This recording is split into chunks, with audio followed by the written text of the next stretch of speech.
It's time for another edition of Baking in Your Jammies, and today we're going to be making Auntie Rachel's rhubarb dessert. It's rhubarb time, it's springtime, my rhubarb is up about this high. It's going to be soon ready to pick. I'm lucky enough that I still have some rhubarb left over in the freezer, but I know that that fresh stuff is coming, and I think some of you maybe in this more southern part of the state probably already have rhubarb that's ready to go. So this is a classic rhubarb dessert. It's a bit like a pie. I make mine in a 9x13 pan. You can make it in 2 pie pans too, and then serve it like pie. So cast of characters today are butter, flour, vanilla, sugar, quite a bit of sugar, 6 cups of rhubarb, and that's it. We're going to be kind of separating some of that out and making it in different sections, but that's the basic recipe or the basic cast of ingredients. So I'm going to start out with 2 sticks of softened butter in here. Into that I'm going to add 1 3/4 cups of flour. And this is going to make our crust. And the crust is sweet, and you bake it ahead of time. So you prepare it. And so I've got 1 cup of butter, 1 3/4 cups of flour, 1 teaspoon of vanilla, and 2 tablespoons of sugar.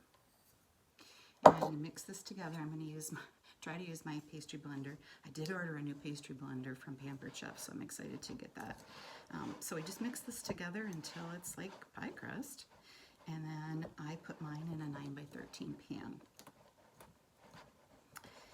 It smells so good when it's baking. And you just mix this. You don't have to over mix it at all, and you don't put it together. You don't scrunch it, and we're not going to roll it out. So you mix this up. Just I knew that was going to happen. That's why I have a new one on the way. All right, to heck with that. I think we're about ready anyway. So you just mix it until it's like pea size in there, and then you take it all and just put it in the 9x13 pan, or if you rather, 2 pie pans. So we just mix this up, just use your hands, and then you're just gonna pat it in the bottom of the pan. Now if you do this in pie pans, it's gonna be just a little bit thinner crust, because it's gonna go you're gonna need to make it go just a little bit further. All right, so you just pat it in there.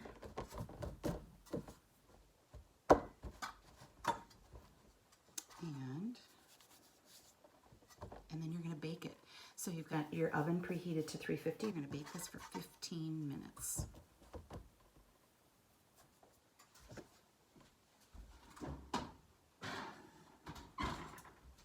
All right, and then while that's baking, you're going to make the toppings.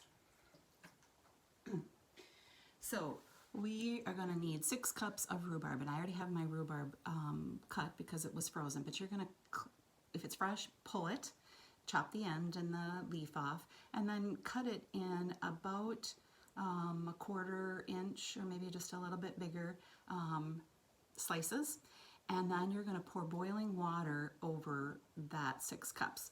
So I have boiling water here. And I'm just going to pour that over. That just softens it up just a little bit. And then you just let that drain. While our crust is baking and while our rhubarb is getting soft, we're going to make the rest of our filling. So I have separated 4 eggs. So we're going to have our egg whites for our kind of our crusty meringue top. And then our yolks is what's going to go in with the rhubarb. So I have 4 egg yolks, 2 tablespoons of flour, and then I'm going to add in 2 cups of sugar. Just a little bit of sugar in this recipe.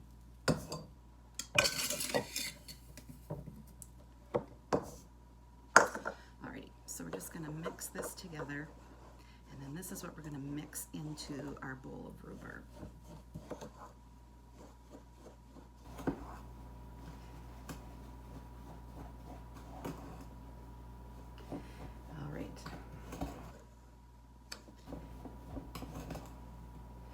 Make it so it's nice and combined.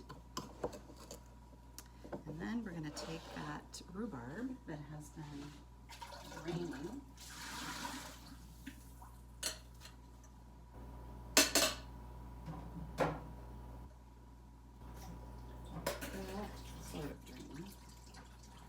sitting in the water.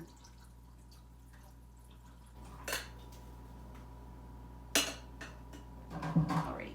And now we're going to add that sugar and egg yolk mixture into that.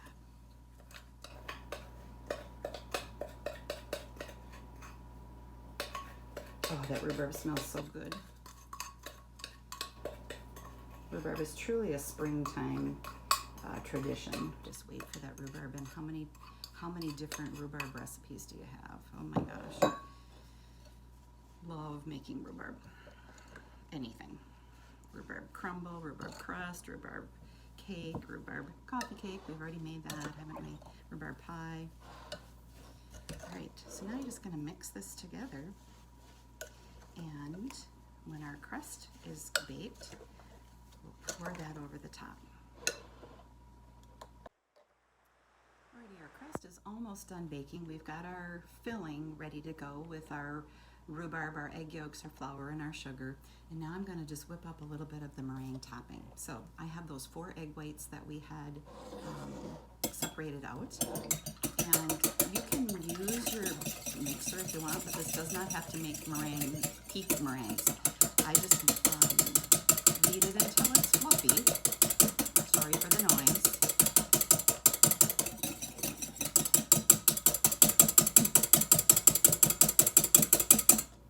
So you can just, it's just fluff. You can beat it as stiff as you want to, but that's about as stiff as I made it. It's a goofy morning. This is a crazy one, folks. Alrighty, so now I'm going to add in a little bit less than a cup of sugar, and we're just going to fold that in together. And it just gets kind of soupy.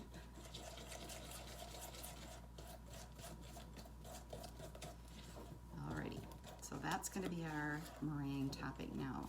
Our crust is just about ready to come out. Oh my gosh, it smells really, really good.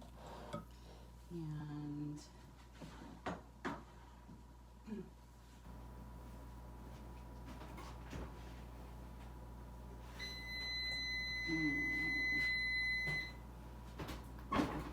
just nice and lightly brown around the edges. You don't want it to overcook at all. And now onto the crust, we're going to pour our rhubarb filling.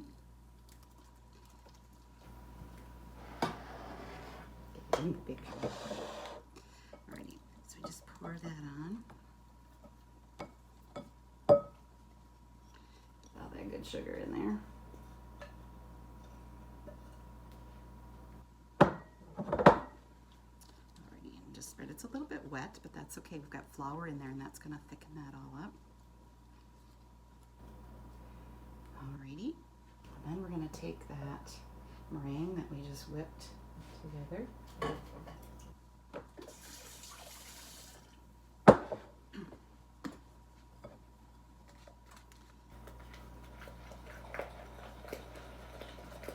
And we're just going to drizzle that over the top.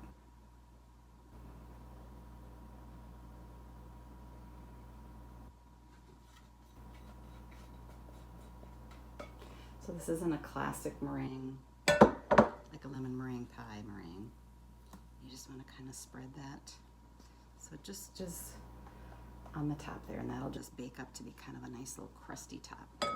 Okay, we're going back in the oven. We're going to decrease our oven temperature to 325, and we're going to bake this for an hour. And the smell will be divine. And enjoy this with your favorite beverage, cup of coffee this morning, or whatever that might be. It is a golden day here in Deerwood, and I'm just thinking of you all, sending out lots of love. And let me know how you like Auntie Rachel's rhubarb dessert.